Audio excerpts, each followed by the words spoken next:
Behind this beloved 1961 cop comedy lurks wild secrets.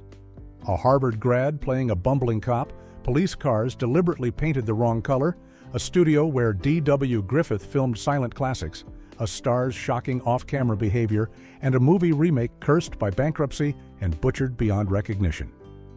Fact 1. The police cars were deliberately red. When Car 54, Where Are You? Began filming on location in the Bronx in 1961, the production team faced an unusual problem that required a creative solution. They needed police cars that looked authentic on television but wouldn't cause confusion with actual New York Police Department vehicles patrolling the same streets where they were shooting. The answer was surprisingly simple, yet brilliant. They painted the patrol cars bright red and white instead of the standard NYPD colors. This might sound like it would ruin the illusion, but there was clever technical reasoning behind this choice. Because the show was filmed in black and white, the red and white color scheme photographed exactly like proper police car gray when captured on film. Viewers at home watching on their televisions had no idea they were looking at bright red vehicles, as the cameras translated those bold colors into the expected neutral tones of a legitimate patrol car. This allowed the production crew to film anywhere in New York City without worrying that confused citizens might flag down the fake Car 54 thinking it was a real police cruiser, or that actual officers would be bothered by what appeared to be unauthorized vehicles using official markings. It was a perfect example of early television production teams finding practical solutions to logistical challenges while working with the limitations and advantages of black and white filming technology. Fact 2. Filmed at D.W. Griffith's historic studio car 54, Where Are You? Was filmed at a location with deep roots in American cinema history that most viewers never knew about. The show's production took place at Biograph Studios in the Bronx, a facility that had played a crucial role in the birth of the film industry decades earlier.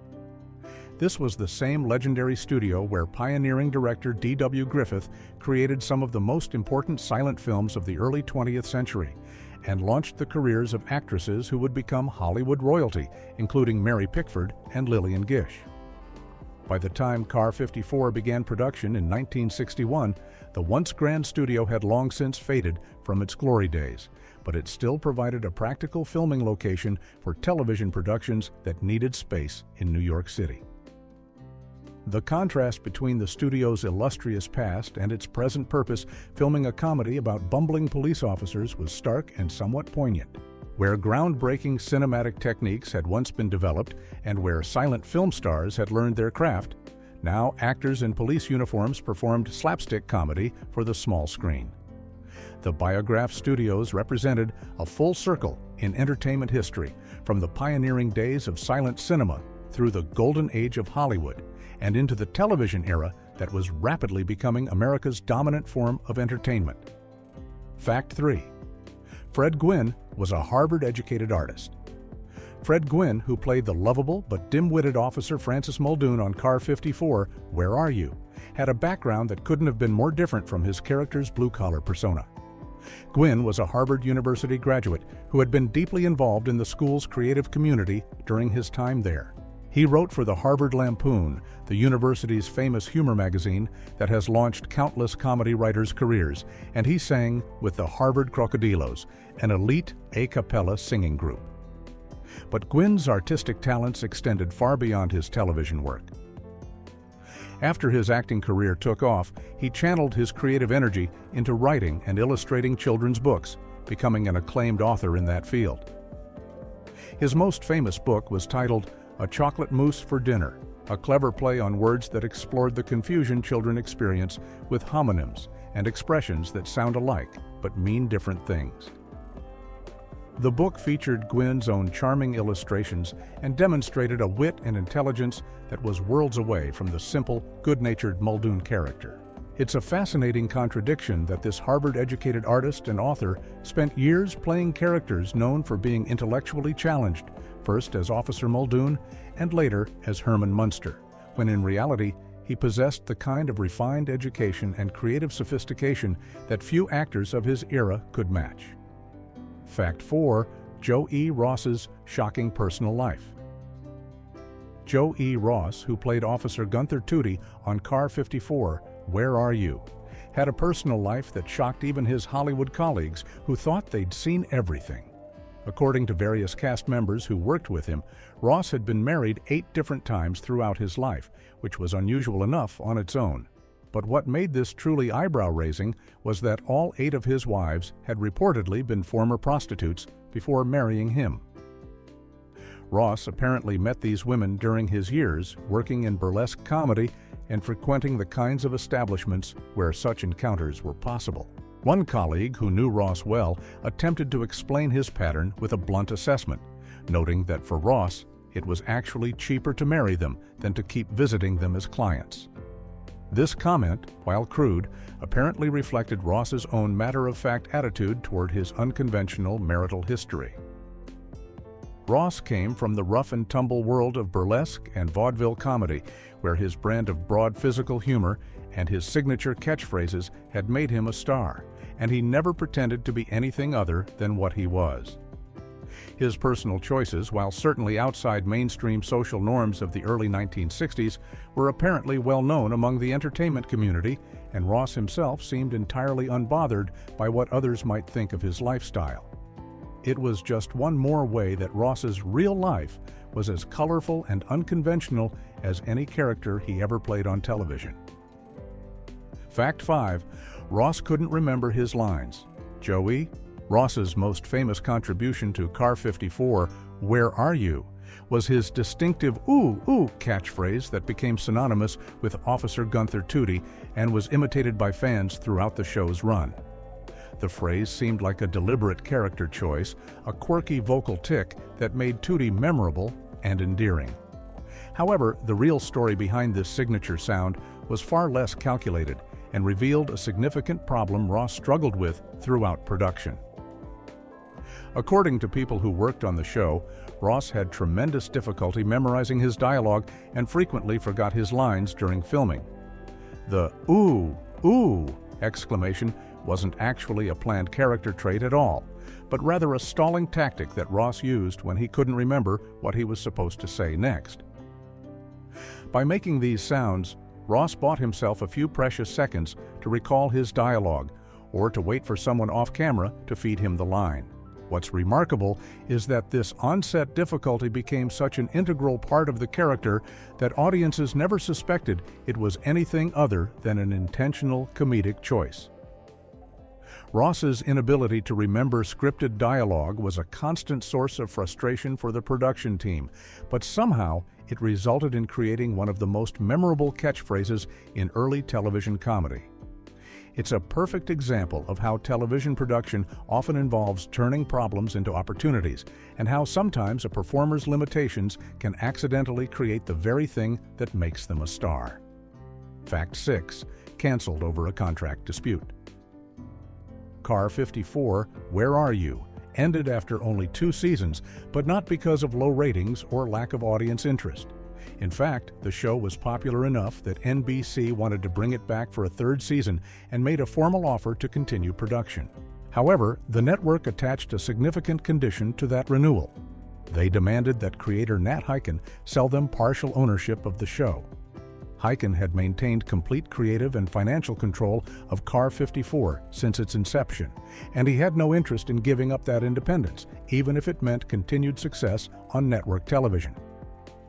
When Hiken refused NBC's demand to share ownership, the network made the decision to cancel the series entirely, despite its popularity with viewers and its respectable performance in the ratings. This kind of business dispute was not uncommon in early television, when networks were trying to gain more control over the properties they aired, and creators were fighting to maintain ownership of their work. For Hiken, the principle of maintaining creative control was more important than keeping the show on the air, a stance that would cost him professionally, but that reflected his unwillingness to compromise on matters he considered fundamental. Sadly, Hiken would die just a few years later, in 1968, at the age of 54, meaning he never got the chance to create another hit series. Car 54 remains his most famous and enduring work, but viewers will always wonder what might have happened if that 3rd season had been allowed to move forward without the ownership strings attached. Fact 7. An Ohio police department dropped Car 54. While Car 54, Where Are You?, brought laughter to millions of television viewers, it created a genuine headache for at least one real police department that happened to have the same vehicle number in their fleet.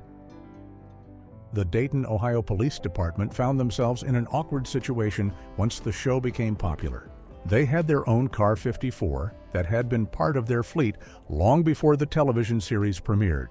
But once the show hit the airwaves, the officers assigned to that vehicle began experiencing constant mockery and teasing from the public. Citizens would spot the car number and immediately start making jokes about the bumbling television cops, asking where Officer Tootie and Officer Muldoon were, or making wisecracks about whether these real officers were as incompetent as their fictional counterparts.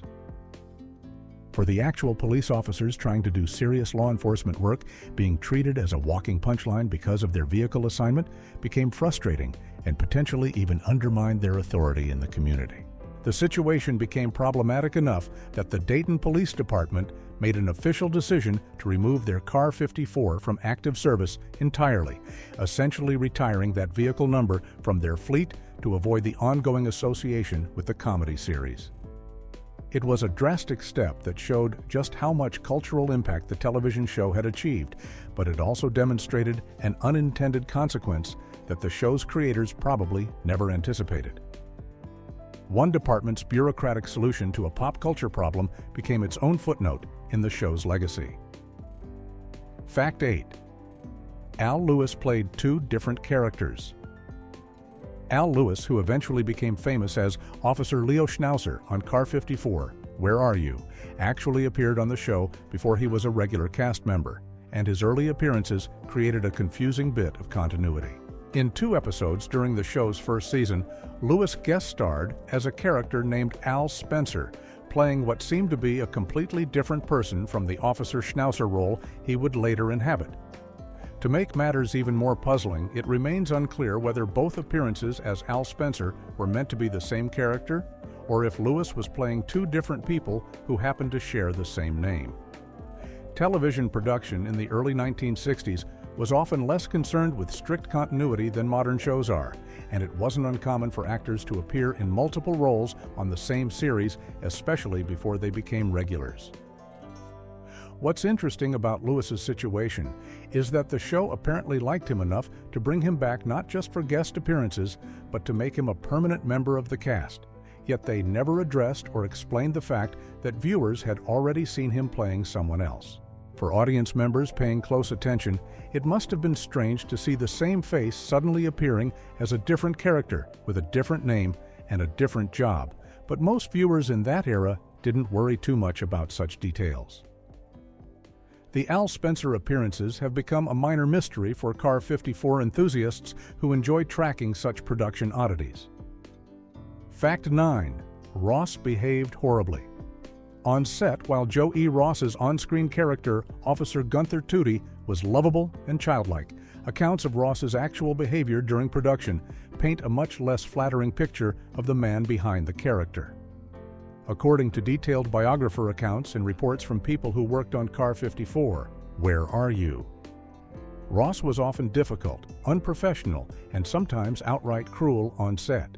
Beyond his well-documented trouble with memorizing lines, Ross reportedly refused to even attempt learning his dialogue properly, treating the script as an optional suggestion rather than something he needed to master. He directed verbal abuse at creator Nat Hiken, the man responsible for giving Ross this career-defining role, with the mistreatment continuing for weeks at a time.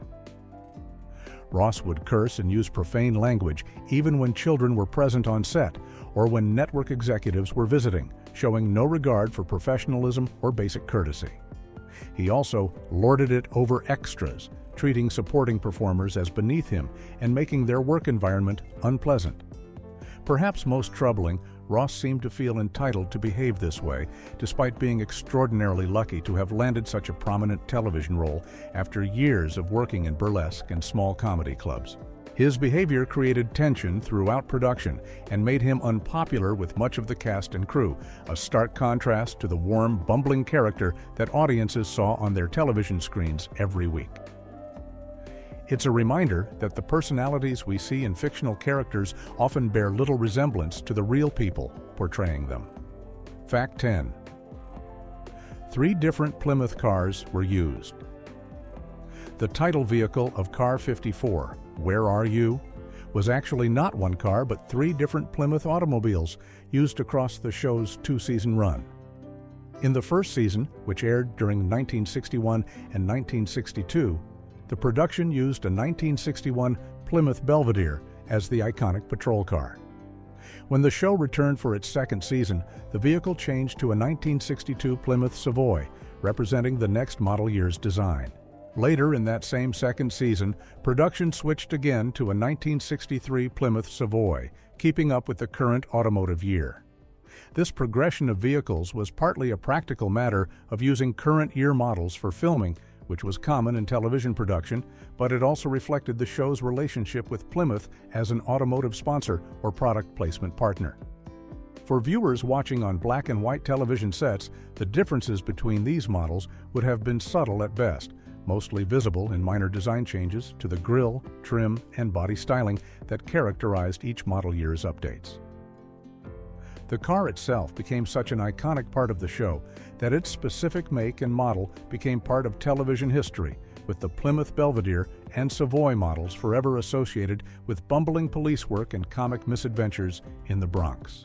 For car enthusiasts and classic television fans today, identifying which specific model appears in different episodes has become its own kind of trivia challenge. Fact 11. The theme song references. Khrushchev. The opening theme song of Car 54, Where Are You?, contains a lyric that perfectly captures the early 1960s era when the show was filmed, but requires historical context for modern audiences to fully understand. The line, Khrushchev's due at Idlewild, references a specific moment in Cold War history that would have been immediately recognizable to viewers in 1961, but has become obscure over time. Nikita Khrushchev was the leader of the Soviet Union during this period, and in September of 1960, he arrived at New York's Idlewild Airport to attend a session of the United Nations General Assembly. His visit was major international news and a significant diplomatic event during the height of Cold War tensions between the United States and the Soviet Union. The airport itself, Idlewild, would later be renamed John F. Kennedy International Airport, after the president's assassination in 1963, which is why modern listeners don't recognize the name. By including this reference in the theme song, the show's creators were grounding their comedy in very current events and demonstrating that even a light-hearted police comedy existed within the real world of international politics and Cold War anxiety. It's the kind of topical reference that television shows often include to feel contemporary, but that can make the material feel dated once the specific event fades from public memory. Today, this lyric serves as a time capsule, a reminder of a specific moment when a Soviet leader's visit to New York was significant enough to mention in a comedy show's theme song. Fact 12. The 1994 movie was filmed as a musical. The 1994 theatrical movie adaptation of Car 54, Where Are You?, has a reputation as one of the worst film remakes ever made, but the full story of its production reveals an even more disastrous journey to the screen. The movie was actually filmed years earlier in 1990, not as the comedy that eventually reached theaters, but as a full-scale musical with numerous song and dance numbers throughout. However, Orion Pictures, the studio that produced the film, filed for bankruptcy before the movie could be released, and the completed film sat on a shelf unreleased for 4 full years while the studio's financial troubles were sorted out. When the movie finally did get released in 1994, new distributors made the decision to drastically re-edit the film, cutting out most of the musical numbers that had been the original creative vision. What audiences saw in theaters was essentially a butchered version of a movie that had been conceived as something completely different, with the editing likely creating even more problems with pacing and story coherence. The film starred David Johansen and John C. McGinley as the title characters and was directed by Bill Fishman, but none of that talent could overcome the fundamental problems of a movie that had been drastically altered from its original form. The theatrical release was a critical and commercial disaster, quickly disappearing from theaters and becoming a cautionary tale about troubled productions. Somewhere in a vault, presumably, there exists the original musical version of Car 54, which might be significantly better than what audiences actually saw, or might be even worse, but either way would represent the filmmaker's actual creative intent before financial catastrophe intervened. Fact 13. Ross died mid-performance. Joey. Ross's death in 1982 was as theatrical and public as his life in show business had been. On August 13th of that year, Ross was performing stand-up comedy for residents at his Los Angeles apartment building, entertaining his neighbors with the same broad comedy style that had made him famous on Car 54, Where Are You?, and later on other television shows.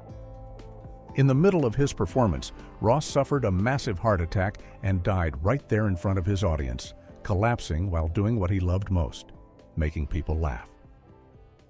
It was a dramatic and somewhat fitting end for a performer who had spent his entire adult life on stage in one form or another, from burlesque theaters to television studios to impromptu performances in his own apartment complex.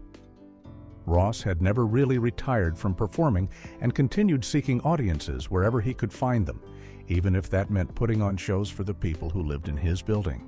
His gravestone, which he may or may not have planned himself, features an epitaph that captures his approach to life with perfect simplicity. This man had a ball. Those 5 words sum up Ross's attitude toward his career and personal life, suggesting someone who pursued pleasure and entertainment without much concern for conventional respectability or long-term planning. For a man who lived as colorfully and controversially as Ross did, dying while performing comedy seems almost inevitable in retrospect, the kind of ending that biographers might invent if it hadn't actually happened that way.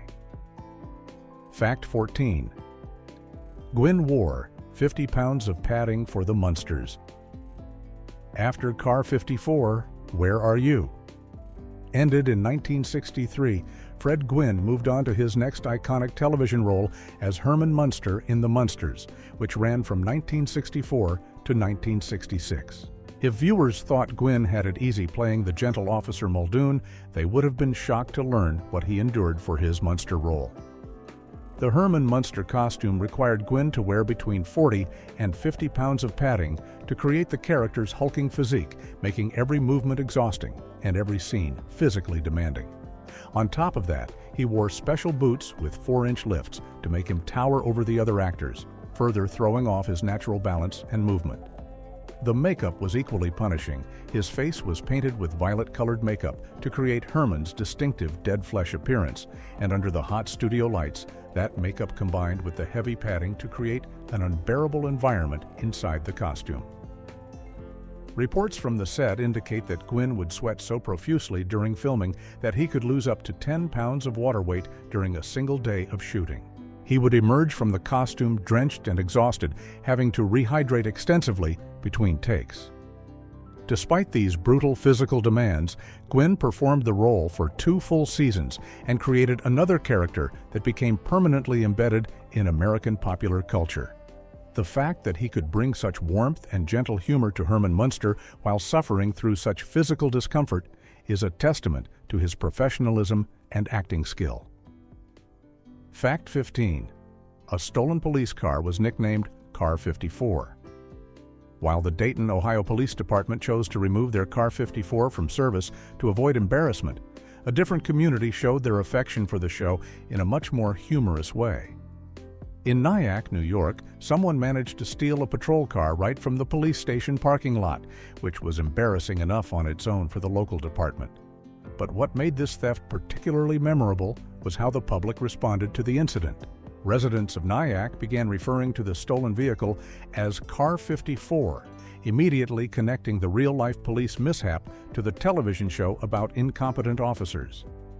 The nickname stuck and became a local joke, with the implication being that only police as bumbling as Officer Tootie and Officer Muldoon would allow their own patrol car to be stolen from their own station. It's unclear whether the car was ever recovered or what happened to the thief, but the incident became part of local lore and another example of how deeply Car 54 Where Are You?" had penetrated American culture. The show's portrayal of lovable but incompetent police work had become such a familiar reference point that any real-world police mistake could immediately be compared to the fictional antics of the 53rd Precinct. For the Nyack Police Department, having their stolen car nicknamed after a comedy show was probably frustrating, but it also demonstrated the gentle way Americans thought about the show, as something funny rather than mean-spirited, a joke they were willing to apply even to their own local law enforcement.